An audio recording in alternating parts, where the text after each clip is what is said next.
नमस्कार दोस्तों, मेरा नाम है मनीष कुमार सिंह और आपका फिर से स्वागत करता हूं मैं 4 PM महाराष्ट्र में। दोस्तों, महाराष्ट्र में इन दिनों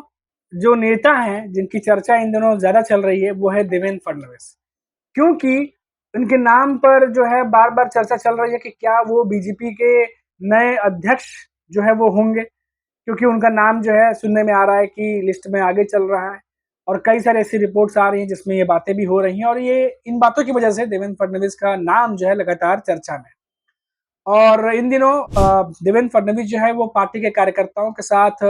बैठक करते हुए भी दिखाई दे रहे हैं और आने वाले चुनावों को लेकर के तैयारियों में लगे हुए हैं। लेकिन सबके बीच एक खबर, जो बड़ी खबर है वो ये है कि महाराष्ट्र के डिप्टी सीएम देवेंद्र फडणवीस ने जो है वो नागपुर में आरएसएस के जो पदाधिकारी हैं उनके साथ में बैठक की है। इस दौरान जो देवेंद्र फडणवीस है उन्होंने नागपुर के रेशम बाग स्थित जो आरएसएस का मुख्यालय है वहां का जो है दौरा किया है। सूत्रों से जो खबरें आ रही हैं, जो रिपोर्ट्स निकल कर आ रही हैं कि देवेंद्र फडणवीस और आरएसएस के नेताओं के बीच बैठक जो है वो संगठनात्मक मामलों पर थी और उससे जुड़ी हुई थी, लेकिन जिसमें महाराष्ट्र के जो विधानसभा चुनाव से पहले आरएसएस और भाजपा के नेताओं के तालमेल को कैसे बेहतर बनाया जाए उसको लेकर के भी जोर दिया जा रहा है। हालांकि इस मुलाकात को लेके आधिकारिक तौर पर न तो भाजपा और ना ही आरएसएस की तरफ से कोई टिप्पणी आई है। हालांकि भाजपा के ही एक पदाधिकारी हैं, जो रिपोर्ट्स के हिसाब से खबरें पढ़ रहा हूं मैं कि भाजपा और जो दे रहा हूं आपको कि भाजपा और आरएसएस के नेतृत्व वाले सभी जो दक्षिणपंथी संगठनों के बीच समन्वय बढ़ाने पर विस्तार से चर्चा जो है वो हुई है। आपको बता दें कि भाजपा 2024 के लोकसभा चुनाव में अपनी हार का कारण बनी कमियों को दूर करने के लिए आरएसएस और संबंधित संगठनों के समर्थन पर निर्भर है।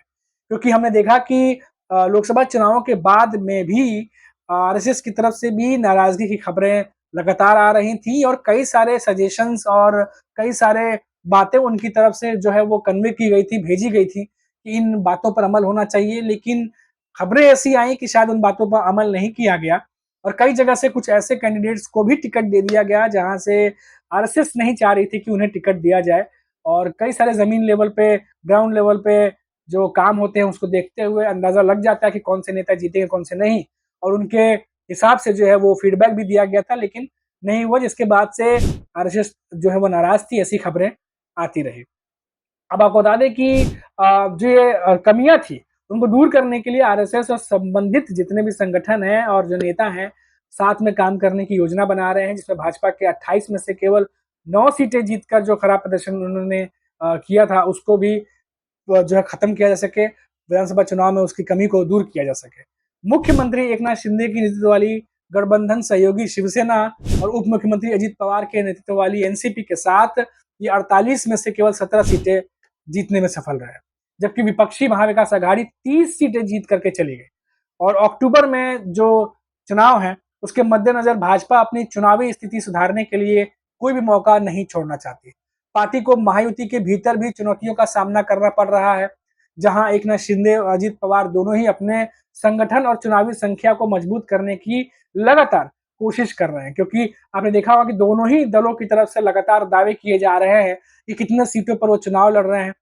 खुलकर जो उनके प्रमुख नेता वो भले ना बोले, लेकिन जो बड़े नेता हैं, जो सीनियर नेता हैं बाकी के, वो खुलकर बोल रहे हैं और लगातार 100 सीटों की डिमांड जो है वो की जा रही है। हालांकि राज्य सरकार ने पहले ही जो है लाडली बहन योजना और किसानों को मुफ्त बिजली और युवाओं को जो है वो नौकरी जैसी तमाम लोक लुभावन योजनाओं की घोषणा की है।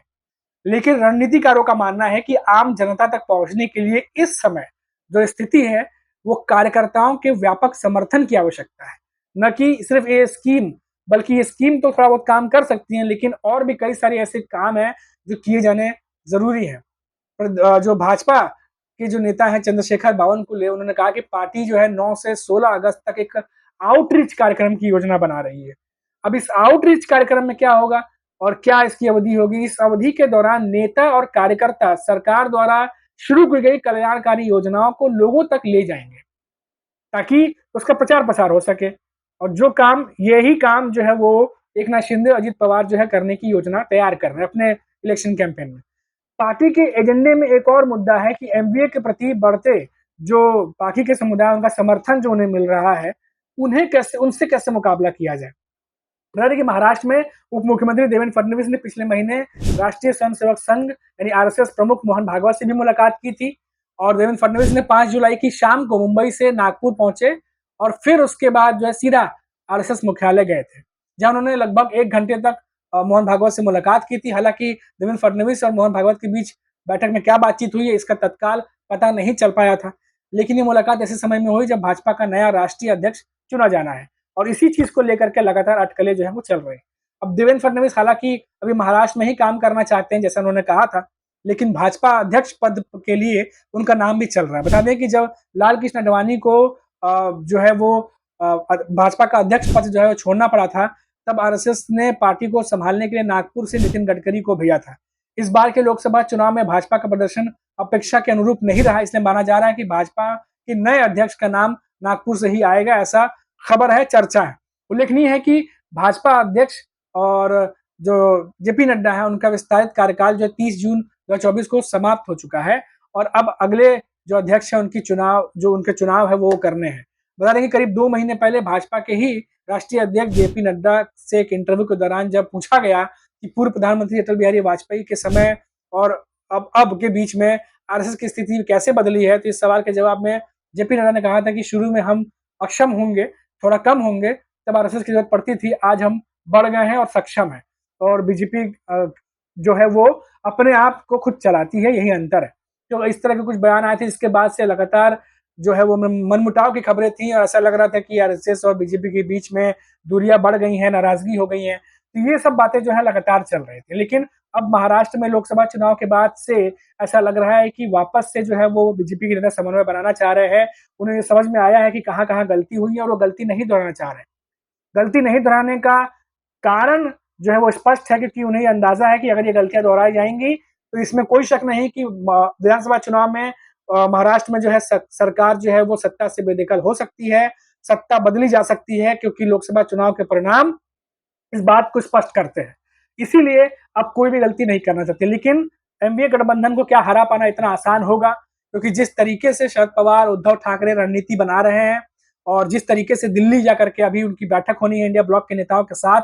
और जब हमने देखा कि ममता बनर्जी भी जब यहाँ पर आई थी महाराष्ट्र में मुंबई में, तो उनकी भी मुलाकात हुई थी और कई सारे मुद्दों को लेकर उनसे चर्चा भी हुई थी। तो जिस तरीके से एनडीए गठबंधन महाराष्ट्र में एक मजबूत पक्ष के रूप में उभरा है लोकसभा चुनाव में, क्या उसे हरा पाना विधानसभा चुनाव में इतना आसान होगा? बिल्कुल भी नहीं, क्योंकि जिस तरीके से महाराष्ट्र के मुद्दे गरमाए हुए हैं और उन मुद्दों को लेकर एनडीए गठबंधन आगे बढ़ रहा है, जाहिर सी बात है कि आने वाले समय में महायुति के जो रास्ते हैं वो कठिन होने वाले हैं, चुनौतियां बड़ी होने वाली हैं और इन चुनौतियों का जवाब जो है वो महायुति को देना होगा, नहीं तो विधानसभा चुनाव में ये स्पष्ट है कि बड़ा उलटफेर जो है वो देखने को फिर मिल सकता है। अभी के लिए फिलहाल इतना ही, फिर लौटेंगे तो बात करेंगे महाराष्ट्र से किसी बड़ी खबर पर। तब तक के लिए मुझे इजाजत दीजिए। नमस्कार।